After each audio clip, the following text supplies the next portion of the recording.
Bonjour, plutôt bonsoir à tous et à toutes. On a eu un petit souci technique et comme nous avons un nouveau système de diffusion normalement où il n'y aura pas de publicité, eh ben avec ce système de diffusion, quand on fait une petite erreur, et ça a été le cas ce soir, on est obligé de tout recommencer de A à Z, tous les réglages jusqu'à la diffusion sur le site internet. Donc c'est ce qui est arrivé ce soir. Il y a eu une petite erreur. On a dû tout refaire de A à Z comme si on allait faire une première émission. Donc c'est un petit peu les aléas de cette nouvelle diffusion ou cette diffusion sur ce nouveau site. Mais la prochaine fois, je pense qu'il n'y aura pas de souci. Donc encore désolé. Bonne année à tous et à tous et à toutes. je, voilà, je me trompe. Je suis un peu. Chaque fois, il se passe quelque chose et on est décontenancé. Donc c'est comme ça, voilà. Enfin, on est content de vous retrouver. Merci pour votre patience. Merci parce que vous êtes resté présent pendant tout le temps de cet ennui technique. Je vois que je suis bien diffusé, donc ça marche. Apparemment, ça doit marcher chez vous. Puis je m'entends plusieurs fois, donc voilà. Donc alors, qu'est-ce que c'est ce soir? Nous nous retrouvons encore avec Sœur Emmanuel, encore une nouvelle fois, en direct de Medjugorje. Moi donc je suis Yann et je suis en France où j'assure l'animation et la modération du chat. Et Sœur Emmanuel est à Medjugorje où elle va commenter le message d'hier. Donc ça va se passer en trois temps. La première partie, ce sera un temps d'explication et du message d'hier, donc du 2, pendant 20 minutes. La deuxième partie, il y aura environ 40 minutes de réponse à vos questions sur le chat. Donc bien sûr, vous pourrez poser vos questions. Sœur Emmanuel ne pourra pas répondre à toutes les questions, mais elle essaiera de répondre au moins par grand thème. Voilà. Et puis la dernière partie qui durera 20 minutes. La dernière partie, Sœur Emmanuel priera avec vous, avec vos intentions, et elle les remettra à la Sainte Vierge. Alors toutes les intentions que vous mettrez durant ce temps de chat, toutes ces intentions seront déposées devant la Vierge à chaque apparition. Voilà, donc je suis content de vous retrouver, je suis content, j'espère que tout marche bien, je n'ai pas le temps de voir les chats, je vais les voir juste après. Normalement, vous allez plus me voir jusqu'à la fin, ça sera une bonne chose. Et puis je vais vous passer Sœur Emmanuel, parce que c'est elle qui est là pour vous commenter le message de ce soir. Voilà, alors encore une bonne année, meilleurs vœux, merci pour la présence de toutes et de tous, de certaines personnes que je croise de temps en temps, ici ou là, qui voilà. Donc je vous dis à bientôt, et puis vous ne me reverrez pas si s'il n'y a pas de souci, ce que j'espère. Non, une dernière chose, dans les dernières nouveautés, euh, on utilise maintenant les diffusions sur Google et normalement il ne devrait pas y avoir de publicité. Peut-être des publicités texte, donc on va le savoir un petit peu ce soir. On a fait plusieurs tests avec Sœur Emmanuel ces jours-ci. Ça avait l'air de bien marcher, sans publicité, mais on le saura que ce soir réellement, puisque là vous êtes quand même plus nombreux que quand on fait nos tests à deux ou trois personnes. Voilà, donc ça c'est la première chose. Et puis le chat est un petit peu différent, puisque Google n'a pas de chat. Donc le chat est plus simple, il suffit de remplir une case vide en bas et puis vous envoyez soit d'une façon anonyme, soit vous créez un pseudo et c'est assez facile à faire, en tout cas c'est beaucoup plus simple que les autres fois. Donc j'espère que vous arriverez à poser vos questions, à dire un petit coucou, coucou j'y suis arrivé, parce qu'il y en a beaucoup qui n'y arrivent pas et qui seront contents d'arriver à juste dire un petit mot sur le chat. Donc moi je vous rejoins sur le chat, hein, je suis modérateur France, Yann, et je vous dis à bientôt. Je vous passe Sœur Emmanuel. Je vous dis à bientôt. Voilà.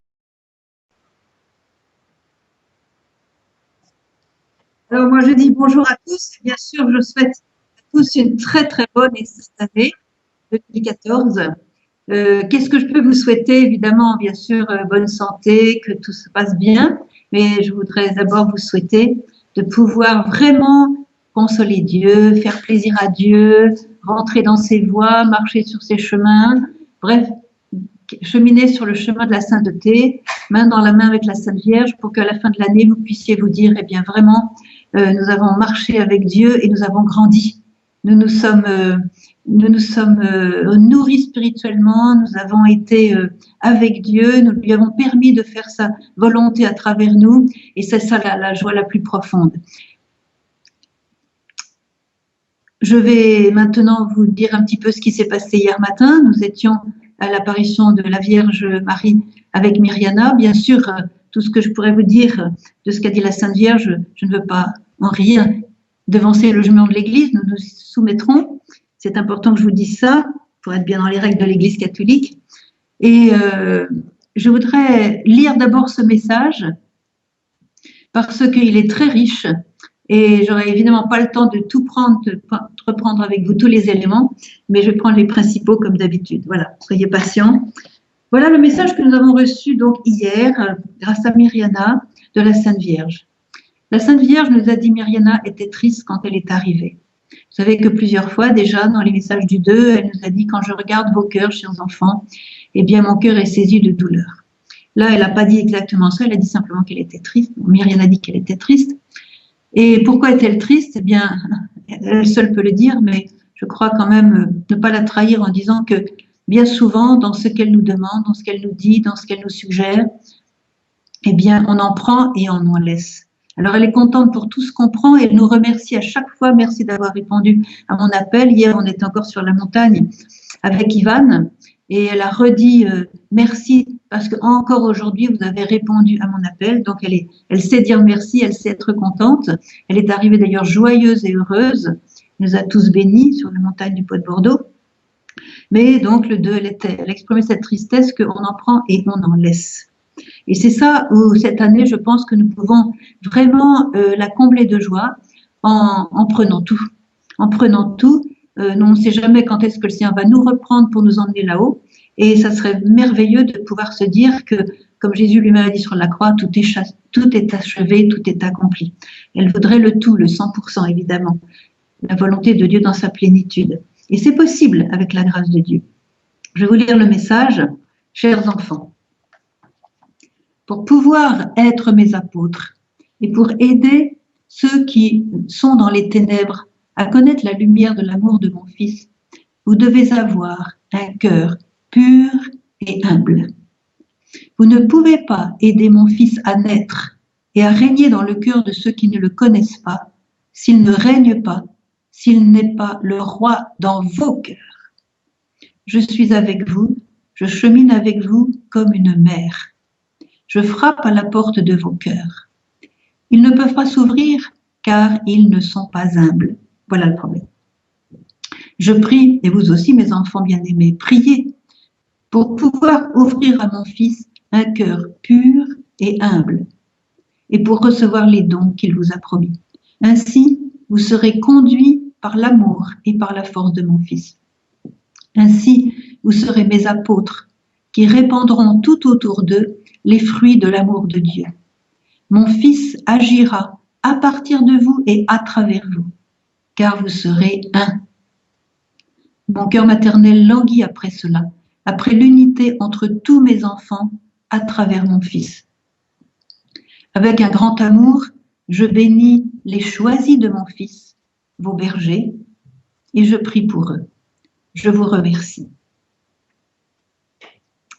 Je voudrais aussi vous rappeler que nous sommes encore proches de Noël et que le jour de Noël, la Sainte Vierge a donné un message à Maria, comme d'habitude, et aussi au petit Jacob, parce que c'est le plus jeune des voyants, il a quand même maintenant 40 ans, à Jacob, qui a eu son apparition annuelle, et il a la chance, Jacob, que son apparition annuelle tombe le jour de Noël, parce que c'est les seuls jours où la Vierge vient avec l'enfant Jésus dans les bras, le nouveau-né qui est tout enveloppé dans les bras de sa mère, dans le voile doré de sa mère. Il paraît que c'est magnifique, évidemment. Moi, je n'ai jamais vu la Sainte Vierge, je vous le dis tout de suite, au cas où vous auriez des questions là-dessus. Je suis comme vous, je suis quelqu'un qui doit croire sans voir. D'ailleurs, je suis très contente de mon sort parce que heureux ceux qui croient sans voir. Donc, c'est bon. On est bon. Et là aussi, la Vierge nous dit, Jésus veut habiter en chacun de vos cœurs et partager avec vous chacune de vos joies et chaque douleur. Et je vous apporte, je vous amène le roi de la paix afin qu'il vous donne sa paix.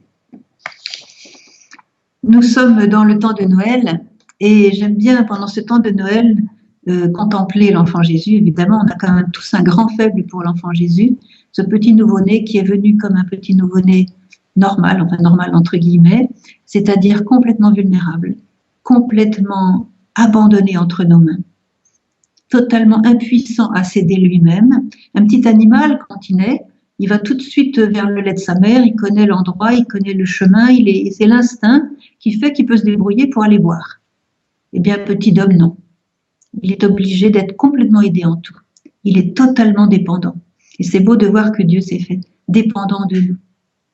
Alors, je voudrais vous inviter pendant ce temps de Noël à entrer dans la crèche de Bethléem et à contempler ce petit qui est venu à Noël ici à Medjugorje pour nous aider. Je voudrais vous inviter à prendre dans vos bras l'enfant Jésus durant cette émission. Et le prendre dans vos bras, vous savez, c'est une grande joie. Je me souviens de la Vierge Marie quand elle est apparue à Sœur Faustine de Pologne. Elle portait l'enfant Jésus dans ses bras ce jour-là. Et elle a dit à Sœur Faustine, « Ma fille, aujourd'hui, je veux te donner le plus précieux de mes trésors. » Et elle a déposé l'enfant Jésus, nouveau-né, dans les bras de Sœur Faustine. Et Sœur Faustine écrit qu'elle a une joie absolument indicible, une joie qui n'appartient pas à la terre. Alors, je voudrais vous dire une bonne nouvelle. C'est que ce que la Vierge a fait avec Sœur Faustine, elle veut le faire aujourd'hui avec chacun de nous. Et elle le dit, elle nous amène l'enfant Jésus, le roi de la paix. Celui qui est notre lumière, celui qui est notre chemin, celui qui est notre vie. Elle veut nous le donner gratuitement. Elle sait que nous en ferons ce que nous en ferons, mais elle veut le donner à tout prix. Alors, celui qui reçoit l'enfant Jésus ou celle qui reçoit l'enfant Jésus dans ses bras, vous pouvez évidemment le coucouner, comme on dit, le bercer, lui dire qu'il est beau, qu'il est mignon, qu'il est gentil, qu'il est magnifique. Et elle nous demande aussi de l'aimer en vérité. C'est-à-dire de tout simplement écouter sa parole et la mettre en pratique. C'est ça, aimer. Je le dis souvent, l'amour n'est pas tant un sentiment qu'une décision de faire le bien, décision de plaire à Dieu, décision de marcher dans ses voies. Un cœur décidé, qu'on ait un sentiment ou qu'on n'en l'ait pas, c'est ça l'amour. Alors, la Vierge aujourd'hui a complètement concentré son message sur le mot cœur. Ça lui arrive de temps en temps, assez souvent même. Elle nous invite à avoir un cœur pur et humble. Pour pouvoir être mes apôtres et pour aider tous ceux qui sont dans les ténèbres à connaître la lumière de l'amour de mon Fils, vous devez avoir un cœur pur et humble. Voilà. Alors, je voudrais vous dire une chose, c'est que même dans les paroles de Jésus, dans l'Évangile, il nous dit que lorsqu'on lui demande quel est le plus grand des commandements, il répond, eh bien, écoute Israël, Shema Israël, écoute Israël. Tu aimeras le Seigneur Dieu de tout ton cœur, de toute ton âme, de tout ton esprit, de toute ta force. Alors le mot cœur en hébreu, c'est très très intéressant à regarder le mot cœur tel qu'il est cité ici, parce qu'en hébreu, il y a un mot au singulier pour dire cœur, et il y a un autre mot, une autre formule pour dire le cœur au pluriel, ou bien alors quand il y a deux cœurs. Or, dans cette formule, tu aimeras le Seigneur ton Dieu de tout ton cœur, il faudrait traduire en réalité de tous tes cœurs, parce qu'il y a deux cœurs. Il s'agit, dans cette formule hébraïque, il s'agit du mot quand il y a deux cœurs. C'est un pluriel, c'est un duel. Pourquoi y a-t-il deux cœurs? Eh bien, c'est magnifique, parce que le Seigneur veut que nous l'aimions, pas seulement avec nos qualités, mais avec nos faiblesses, nos défauts, nos ténèbres, avec ce qu'on porte en soi. Vous savez, nous savons que dans notre cœur, comme il est dit aussi dans la Bible, il y a de la pierre, et il y a de la chair. Et Dieu a dit, je changerai vos cœurs de pierre en cœurs de chair. Et chacun de nous porte en quelque sorte de la pierre encore, et de la chair. Alors certains ont plus de pierre que de chair, certains ont plus de chair que de pierre, certains ont presque plus jamais de pierre, un tout petit peu, et surtout de la chair, certains ont trop de pierre et très peu de chair, bref, vous avez compris ce que je veux dire. Et le Seigneur nous demande de l'aimer, et de nous aimer les uns les autres, avec les deux, avec ce qu'on est. Et c'est ça, être humble. Être humble, c'est être dans la vérité. Être humble, c'est reconnaître ce que l'on est, ce que l'on n'est pas. C'est reconnaître qu'on a de la chair et qu'on a de la pierre. Et quand on dit à Dieu, je t'aime, je t'aime, je t'aime, c'est très gentil, c'est très bien, mais il faut aussi lui dire, Seigneur, je voudrais t'aimer beaucoup plus parce qu'il y a encore des pierres en moi. Et mon amour pour toi est encore tellement limité. Mais je voudrais t'aimer. Et déjà, ce désir de l'aimer est déjà l'aimer. Comme disait le curé d'Ars, Il y a des gens qui pleurent parce qu'ils n'aiment pas assez Dieu. Eh bien, ces gens-là l'aiment. C'est le désir du cœur aussi qui compte. C'est l'intention du cœur. Si je veux aimer de toutes mes forces, si je cherche à aimer, si je me donne du mal pour trouver vraiment tous les moyens d'aimer davantage, c'est que déjà j'aime beaucoup. Et je vais encore croître dans l'amour. Alors la Vierge nous invite à avoir un cœur pur et humble. Qu'est-ce que c'est qu'un cœur pur? Jésus l'a dit, heureux les cœurs purs car ils verront Dieu. D'abord, c'est une béatitude. Le cœur pur est quelqu'un qui est heureux, qui est béni, qui est dans la béatitude. Le cœur pur, c'est celui qui a un cœur qui n'est pas mélangé, qui n'est pas double. C'est un cœur dont l'intention est droite, dont l'intention n'est pas mêlée avec des intérêts personnels, un cœur qui n'a pas son ego au centre. Je me souviens d'une parole de la petite Mariam de Bethléem, la petite bienheureuse Mariam de Bethléem. Elle disait, c'est une grande mystique de la Galilée, elle disait, là où il y a l'ego, le moi, il n'y a pas Dieu. Et là où il y a Dieu dans un cœur, il n'y a pas de place pour le moi. Donc, vous voyez, un cœur pur, c'est quelqu'un qui a un petit moi pour laisser toute la place à Dieu. Et attention, beaucoup pensent que d'être humble, c'est dire « oh, je suis nul »,« oh, je ne vaux rien »,« oh, je suis une catastrophe ambulante », des choses comme ça. Ça, c'est pas de l'humilité, c'est de la fausse humilité. Parce que si quelqu'un qui dit « je suis nul », en croyant qu'il est humble, vous pouvez tester. Si un jour quelqu'un lui dit « oh, toi tu es nul », il va se vexer. Il va se vexer. Il va peut-être se mettre en colère, non mais de quoi tu te mêles? Vous voyez, c'est que, voilà, on n'est pas nul, personne n'est nul. Nous avons une partie qui est belle en nous et une partie qui est à devenir belle. Mais personne n'est nul, personne n'a aucune richesse, on a tous quelque chose. Alors l'humilité, c'est de faire comme la Vierge Marie. Tout ce qu'il y a de bon en nous, on l'attribue à celui qui l'a donné, c'est-à-dire le Créateur. Vous savez que dans la prière du Magnificat, lorsqu'elle s'est rendue chez Élisabeth, elle venait justement de recevoir dans son sein l'enfant Jésus qui était conçu en elle. Elle a fait tout ce chemin en hâte pour arriver chez Élisabeth. Et bon, ils se sont salués, vous connaissez l'histoire dans l'Évangile. Et Marie a fait un très très beau chant. Mon âme exalte le Seigneur, exulte mon esprit en Dieu mon Sauveur. Il s'est penché sur son humble servante. Donc elle se dit humble, parce que c'est la vérité. C'est pas de l'orgueil de la Vierge Marie de dire je suis humble, parce que c'est la vérité. Elle a dit aussi le puissant fit pour moi de grandes choses, des grandes choses. Saint est son nom. Vous voyez, elle n'a pas dit le puissant fait pour moi de grandes choses, qu'est-ce que je suis bien, waouh, waouh. Voilà, c'est moi, là, il a fait des grandes choses pour moi, il m'a choisi, je suis au centre de sa pensée, il m'a donné son enfant Jésus, waouh, qu'est-ce que je suis bien. Non, le puissant fait pour moi de grandes choses, saint est son nom. Vous voyez, tout de suite, elle renvoie la balle pour que Dieu soit glorifié en elle et que Dieu soit glorifié avec tout ce qu'il y a de bien en elle. Vous voyez, c'est ça l'humilité. Nous sommes une créature de Dieu, nous sommes sortis des mains de Dieu et nous sommes beaux parce que nous sommes à l'image de Dieu. Bon, cette beauté, nous l'avons un petit peu, je dirais, froissée, nous l'avons un petit peu recouverte de quelques petites ordures, de quelques péchés, de quelques saletés, etc.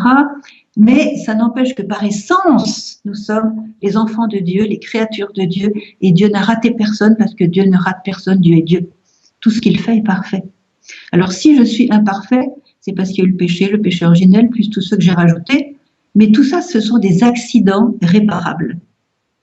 Tandis que ma beauté, elle est essentielle, elle ne va pas bouger. Je peux, tout en moi crie que je suis enfant de Dieu. Alors, quand la Vierge nous dit, vous devez avoir un cœur pur et humble, ça veut dire que voilà, reconnaissez que vous êtes créé par Dieu et que vous êtes une merveille. Reconnaissez aussi que cette merveille, vous l'avez peut-être un peu maltraitée, que vous n'avez pas vraiment tenu compte de cette beauté, cette grandeur que Dieu a mise en vous, que peut-être vous n'avez pas vraiment beaucoup connecté avec votre Créateur, avec votre Sauveur. Alors il est temps de le faire. Et puis l'humilité consiste aussi, nous dit saint Paul, à reconnaître chacun comme plus parfait que nous, comme plus grand que nous. Ça aussi c'est un signe d'humilité. Je regarde mon frère et je m'émerveille de ce qu'il y a de beau en lui. Alors on a cette tendance quelquefois d'être frustré quand on voit que quelqu'un a une grande qualité. Je vois quelqu'un qui a par exemple un don pour consoler les autres. Et puis moi, je n'arrive pas à consoler les autres. Ou bien je vois quelqu'un qui a le don de lire l'évangile en comprenant tout de suite ce que ça veut dire. Ben moi, je rame quand je lis l'évangile, au premier rapport, ça ne me dit rien du tout. Vous voyez? Alors on peut se dire ça, on a des faiblesses. Alors qu'est-ce que je vais faire? Je ne vais pas être jaloux de mon frère. Qu'est-ce que je vais faire si je suis humble? Je vais dire, Seigneur, je te remercie d'avoir donné ce don à mon frère ou à ma sœur. Je te remercie parce que je vois ce don et il est très très beau. Et je suis content que ce frère, cette sœur, puisse profiter de ce don et puisse faire profiter les autres, profiter aux autres de ce don. Et moi, si je n'ai pas ce don, Seigneur, c'est que tu m'as donné un autre don. Voilà. Et je me réjouis de tout ce qui est beau autour de moi. Et je me concentre sur ce qui est beau. Et je ne vais pas passer du temps à pointer ce qui est mauvais. Parce que là, je m'abîme et j'abîme les autres. Alors, vous voyez, l'humilité, c'est d'abord la vérité, mais la vérité positive. La vérité, parce que nous sommes fondamentalement positivement des enfants de Dieu, des créatures de Dieu et des merveilles de Dieu. Le reste, c'est des choses qui passent. Alors, la Vierge nous invite à avoir un cœur pur pour pouvoir aider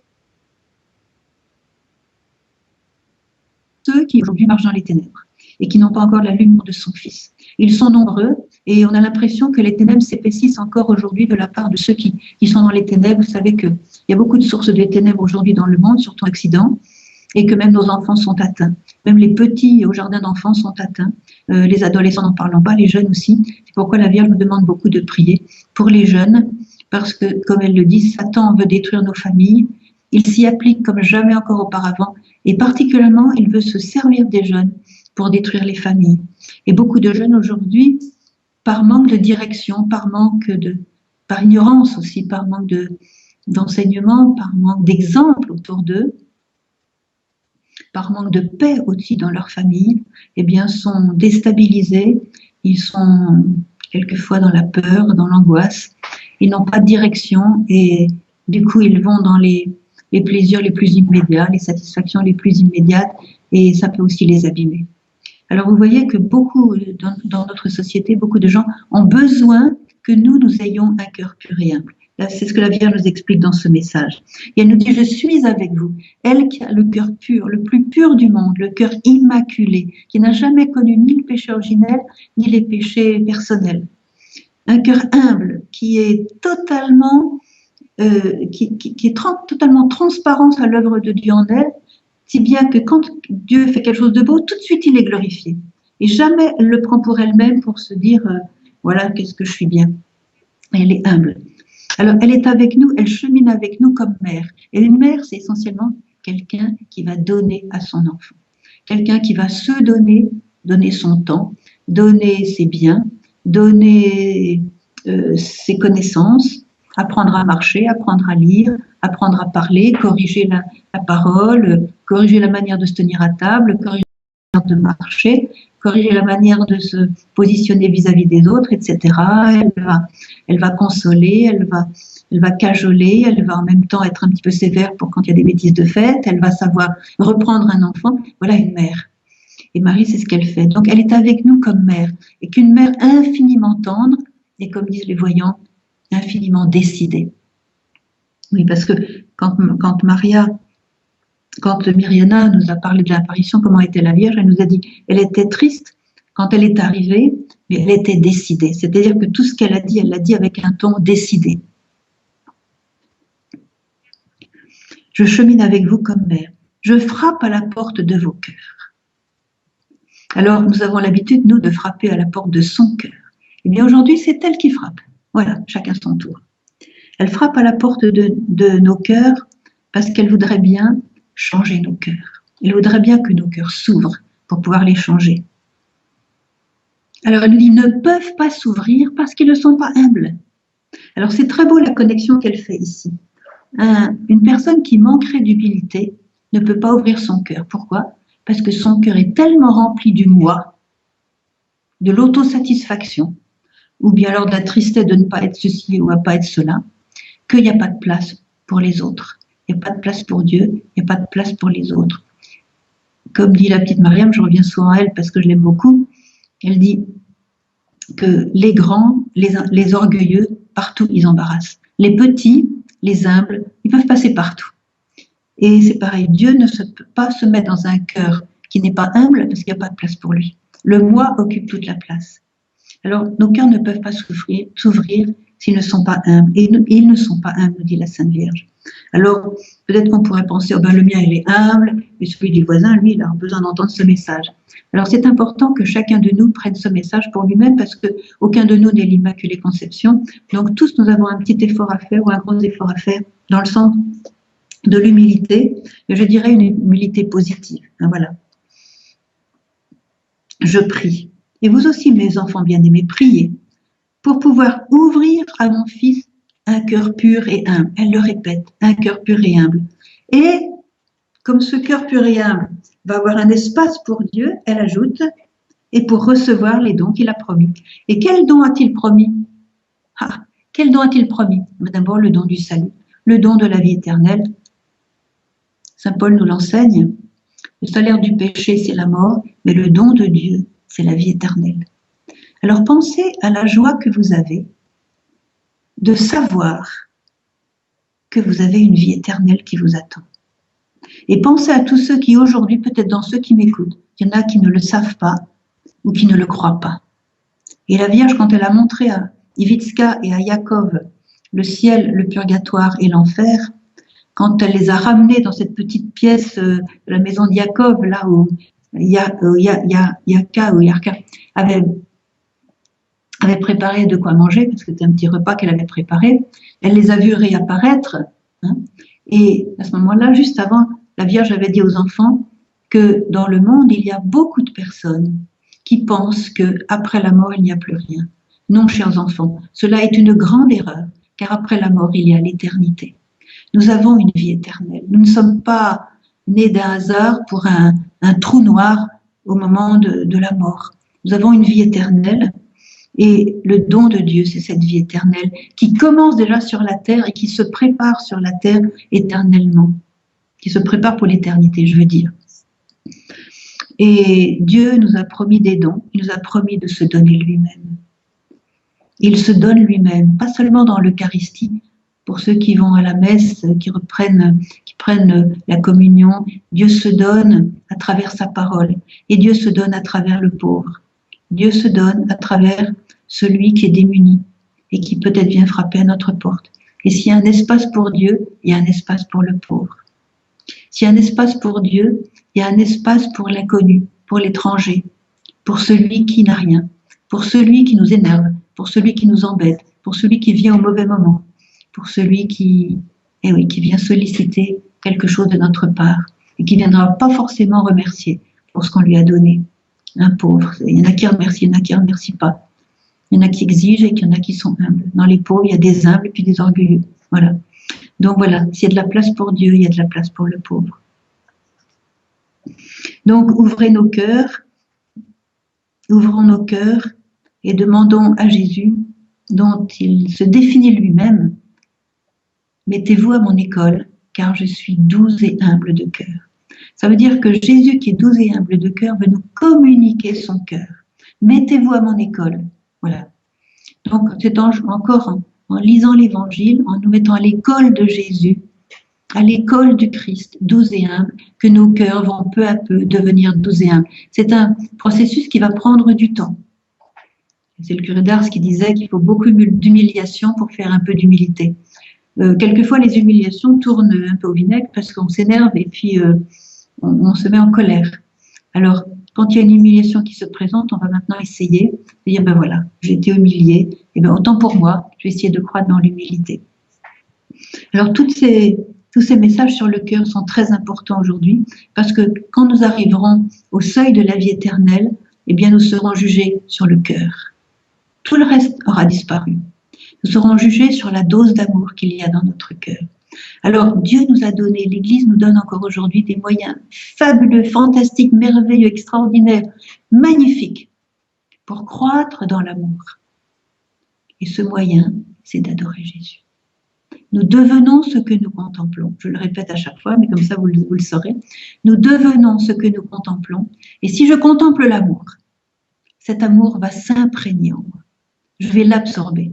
Si je contemple le cœur humble de Jésus, son humilité va m'être communiquée même sans que je m'en aperçoive. Ça va être comme le soleil qui donne ses rayons. Je bronze sans m'en apercevoir.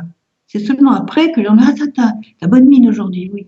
Voilà. Vous voyez, il fait son travail sans que je m'en aperçoive. Dieu va nous communiquer son cœur doux et humble.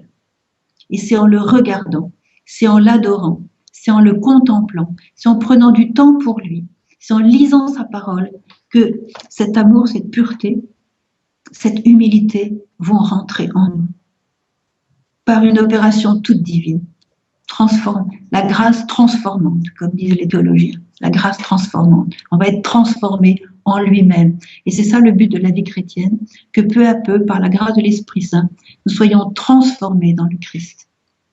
Que tout ce qui est à lui devienne nôtre, que tout ce qui est en lui devienne nôtre, que toute la beauté du Christ devienne la mienne. C'est ça, la grâce transformante. Et c'est ça que la Vierge veut absolument nous donner. Et elle nous dit une chose qui nous a beaucoup touchés. Elle nous dit, mon cœur agira à partir de vous. Et on a eu du mal à traduire le mot croate. Isvas, ça veut dire, ça va partir de vous, c'est l'origine, voilà, il va partir de vous. Mon fils agira à partir de vous, son œuvre va partir de vous, comme ça, et à travers vous. C'est-à-dire vous êtes complètement son instrument. Vous êtes complètement dans ses mains, vous êtes un instrument très très efficace dans les mains du Christ pour rejoindre ceux qui ne connaissent pas encore l'amour de Dieu et qui marchent aujourd'hui dans les ténèbres et qui peut-être vont avoir une vie épouvantable de ténèbres parce que, eh bien, il manque d'exemples autour d'eux. Il manque d'apôtres de Marie et de Jésus. Alors, je vais être un instrument magnifique dans les mains du Christ et mon cœur maternel languit après cela. Waouh! Elle nous donne là, je dirais, un secret de son cœur. Après quoi elle languit? Elle languit après cela. Elle languit, elle nous le dit, après l'unité entre tous mes enfants à travers mon Fils. C'est-à-dire que si moi je deviens, mon cœur devient pur et humble, si toi, ton cœur devient pur et humble, si toi, Gabi aussi, Gabi, hein, tu m'entends? Si Yann aussi, alors son cœur devient pur et humble, nous serons un parce que nous reconnaîtrons le Christ à travers tous. Et nous serons très, très unis. Et la Vierge rêve de ça. Elle rêve de ça. Son cœur languit après cela. L'unité entre tous ses enfants à travers son Fils. Dans le groupe de prière qu'elle a formé à Medjugorje, j'en ai parlé une autre fois. Elle a donc formé ces jeunes adolescents pendant plusieurs années à son école. Elle leur parlait, elle leur donnait des messages, elle les reprenait.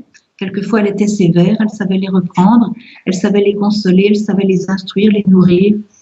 Voilà, c'était merveilleux, cette école de la Vierge Marie. Vous avez d'ailleurs tous ces CD à Maria Multimédia, non, profitez-en, parce que c'est des perles absolument extraordinaires qu'elle a données à tous ces jeunes. Eh bien, la Vierge Marie leur a dit que sa plus grande joie, c'est de voir ses enfants unis dans la prière, en train de prier son Fils. Alors, un seul cœur et en train de prier son Fils. Alors ça, pour elle, c'est le sommet du sommet de la joie. Et nous pouvons lui donner cette joie. Et nous avons bien l'intention de lui donner cette joie parce qu'elle nous a donné son Fils encore ces temps-ci à Noël. Elle nous donne ses messages, elle apparaît encore pour nous, elle nous bénit, elle nous instruit, elle nous reprend, elle nous console, elle nous indique la direction, elle mérite bien qu'on écoute ses paroles et qu'on les mette en pratique et qu'on la console en devenant un. Alors aujourd'hui, d'une manière très concrète, parce que vous savez, le message, c'est bien d'en parler, mais c'est encore mieux de le vivre. Je vous invite chacun, ce soir, à voir dans votre cœur, le dit soir, regardez dans votre cœur, chers enfants, à voir dans votre cœur quel pas nouveau vous allez pouvoir faire ce soir, demain, pour que cette unité se fasse.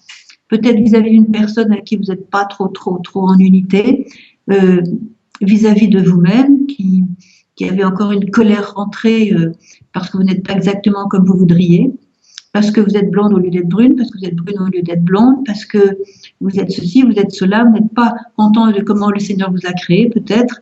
Alors, dites-vous que si le Seigneur vous a créé comme ça, il avait son plan, et c'est aussi peut-être pour protéger, pour aboutir à quelque chose, et il sait le pourquoi, et vous en réjouirez quand vous le connaîtrez au ciel.